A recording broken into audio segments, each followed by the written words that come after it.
২০ কোটি টাকার বেশি ঋণের ক্ষেত্রে তদন্ত করবে বাংলাদেশ ব্যাংক।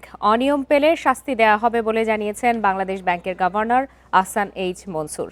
এছাড়া বন্ধ প্রতিষ্ঠানের ঋণ পুনঃ তফসিল করা হবে বলেও জানান তিনি।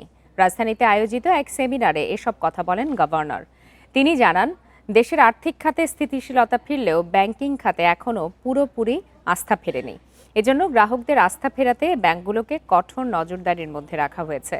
এছাড়া ব্যাংক খাতের সুশাসনের ক্ষেত্রে যারা প্রভাব বিস্তার করবে তাদের বিরুদ্ধে ব্যবস্থা নেওয়ারও হুঁশিয়ারি দেন গভর্নর। এদিকে খুব শীঘ্রই সম্মিলিত ইসলামী ব্যাংকের আমানতকারীদের অর্থ ফেরত দেওয়া শুরু হবে বলেও জানান আহসান এইচ মনসুর।